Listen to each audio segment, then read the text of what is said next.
The Smiler, a record-breaking roller coaster with worldwide fans, its own theme tune and a storyline. And a past so dark there are those that wish the ride should have closed 10 years ago. This is the story of what really happened with The Smiler, from its opening to now. Alton Towers, the theme park which The Smiler belongs to, submitted the planning permission to Staffordshire Moorland District Council in December of 2011 to build what would later be known as The Smiler. The park then received permission to begin building on the 15th of March 2012. In April of 2012, a mini-site was launched in order to track the ride's building process, and the ride was given the code name of Secret Weapon 7. Then, in September of 2012, smiley faces appeared in the park overnight and an official countdown started on the ride's mini-site, which scheduled an opening date for March 2013. However, this was later pushed back. More overt marketing of the ride began in January 2013, when what is now known as the Smiler logo appeared in different places around the UK. This included billboards in London, Leeds train station, it was projected onto Big Ben, and it was even found spray painted on sheep in Leicestershire, Devon and Perthshire. Then, on the 21st of January 2013, Alton Towers announced the name of the roller coaster in the Metro newspaper, The Smiler. In May 2013, Alton Towers uploaded a mini-series on their YouTube titled Smile Always, following the characters of Trisha and Daniel, who slowly go through the process of marmalisation, where they have been manipulated into a state of constant smiling. Then, finally, on the 31st of May 2013, the world's first 14-loop roller coaster opened in Alton Towers. It was built by the German company Gerstlauer, who won the Guinness World Record for most inversions on a roller coaster. The ride cost £18 million to build and is still to this day the park's biggest investment. It took 8 months to construct. The ride features a 98-feet drop and reaches the maximum speed of 53 miles per hour. It has a duration of 165 seconds and a 3,838-foot long track. The Smiler is a very unique roller coaster as it has its own story which it takes the riders of the roller coaster through. The marmalizer is the correctional device that sits in the middle of the track and during the ride will marmalise minds and force the riders into smiling. There are 5 stages that the riders go through. Firstly, there is the inoculator, which is described as being a jab of happiness. Then there is the tickler, which will tickle the rider until they can't stop smiling. Then the rider will go through the flasher, where they are blinded.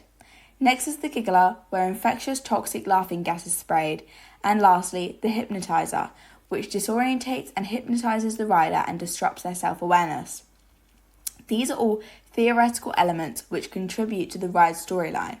However, during the ride, riders do become physically disorientated from loops, hear the repetitive theme tune, and see visuals like hypnotic spirals, all contributing to the Smiler's elaborate makeup. While the ride did eventually open on the 31st of May 2013, as said earlier, it was not the original opening that was scheduled. The first date that was announced as the opening date was in March 2013. However, this was pushed back to May 23rd, 2013 due to delays in construction. But on the 17th of May 2013, a minor incident would occur, causing the ride's opening to be pushed back for a second time to May 31st. 16 journalists had been invited to Alton Towers prior to the ride's opening to try out and report on the roller coaster. However, while they were on the ride, just after going around the first loop, the car that they were in came to a halt at a 50-degree angle. They were stuck in the cart for around 30 minutes before rescuers had to take them off of the ride.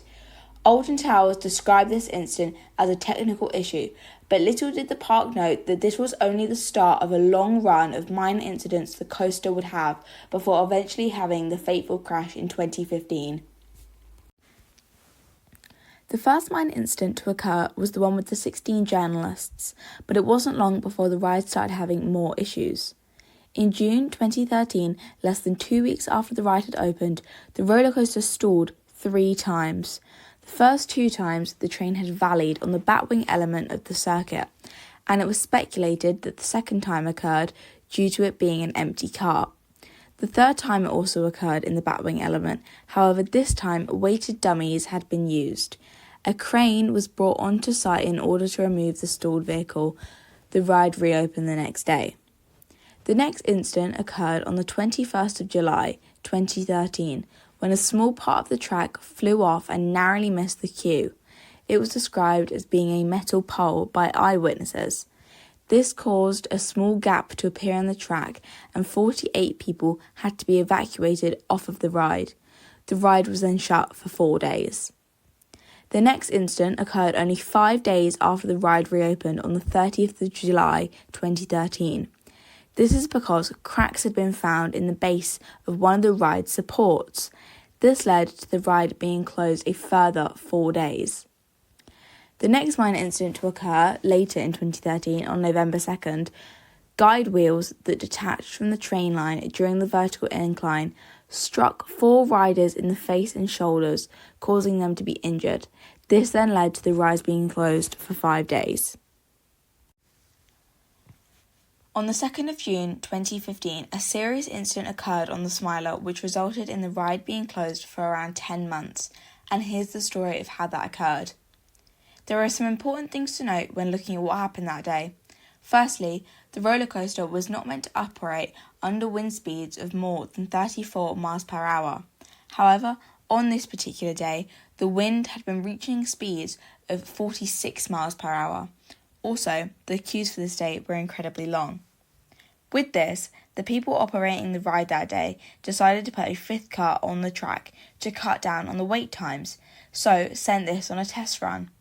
While this cart was on its test run, the lack of weight in it, combined with the very high wind speeds of that day, caused the cart to get stuck in the bottom of one of the ride's loops. However, this had not been realised by anyone operating the ride. The next cart of people was loaded up and sent off by the ride operator, but as the cart full of people arrived at the top of the first incline, the cart stopped. This is because the roller coaster uses a blocking system, whereby the roller coaster is split up into chunks and only one cart can be on one chunk at a time.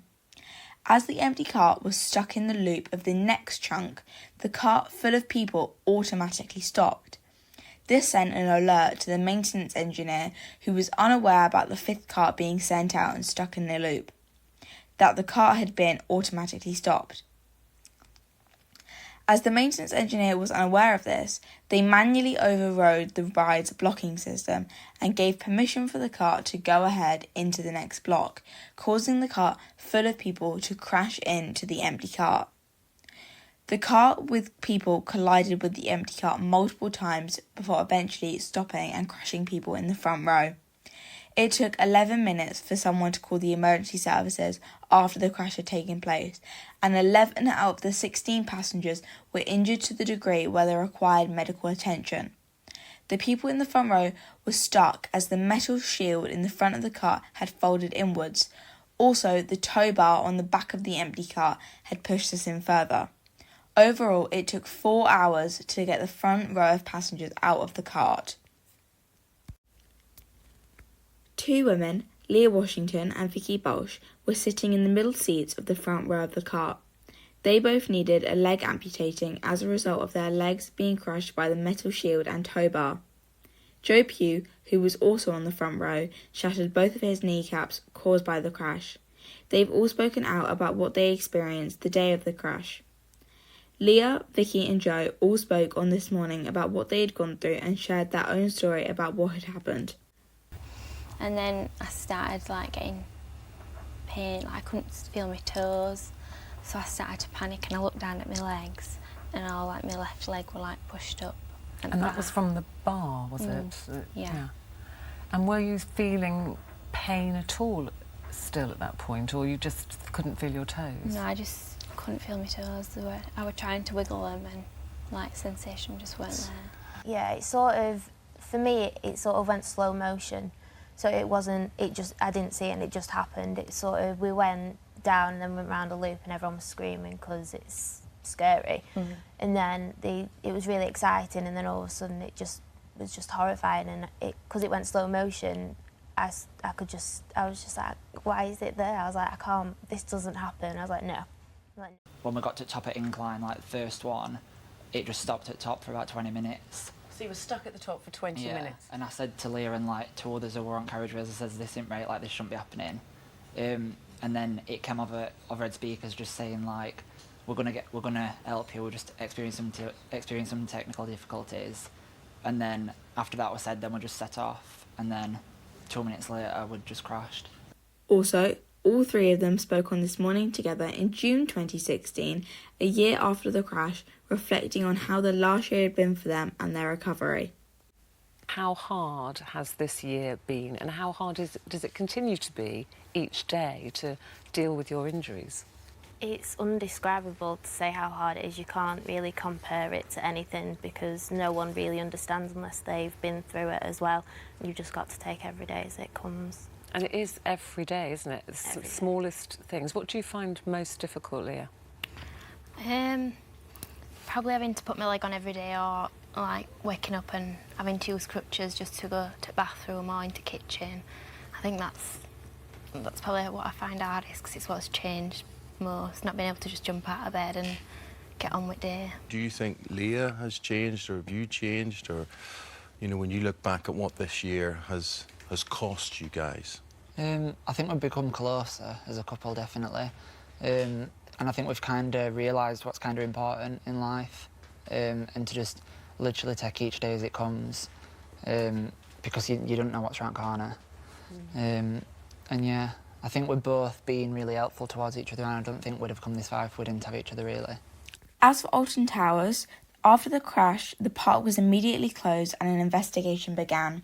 The investigators ended up finding that the crash had happened due to negligence. However, the investigators also found that there were two maintenance engineers that had never been taught or even witnessed the procedures around the blocking system on the ride. The Smiler was closed between June 2015 and March 2016 when it eventually reopened, despite many people arguing that it should permanently close. Before reopening, the HSE Health and Safety Executive had to approve the new guidelines around the operation and training of new employees. The ride was fitted with a wind speed measuring system that would automatically shut down the ride if the manufacturer's limit was breached.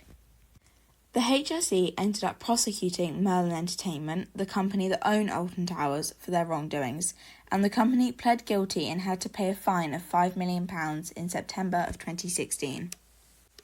In September 2018, Leah Washington and Vicky Bolsh announced that they were suing Merlin Entertainment for negligence and breach of statutory duty. However, there is no publicly available information confirming the outcome of these civil claims. On June 2nd, 2025, marking 10 years after the crash, Leah Washington and Joe Pugh spoke to the BBC about how they feel about what occurred 10 years on. The couple, who were on a date the day of the crash and are now married, said that they will never be able to move on from what happened, but they are happy. The couple said that they've come a long way since the crash. They discussed how they not only had to learn to walk and live again, but they also had to learn how to build a relationship with each other again. But that their relationship and support for each other was very important for both of their recovery. Leah mentioned her gratitude for the air ambulance which provided blood for her after the crash, and said that she wouldn't be here today without it. Furthermore, she also said that the crash was tragic, but also that her and Joe have been able to have happiness and experiences that they wouldn't have had otherwise. The couple are using the 10-year anniversary of the crash to hold a ball to raise money for Yorkshire Air Ambulance, Midlands Air Ambulance and Limbo, a charity which supports limb-different children. The Smiler is an impressive, record-breaking roller coaster which people travel all over the world to see, even after the crash. But its legacy has changed. It will no longer be solely known as a roller coaster with lots of loops and a unique story of psychological manipulation, but instead the cause of severe injury and trauma for the families affected by the crash.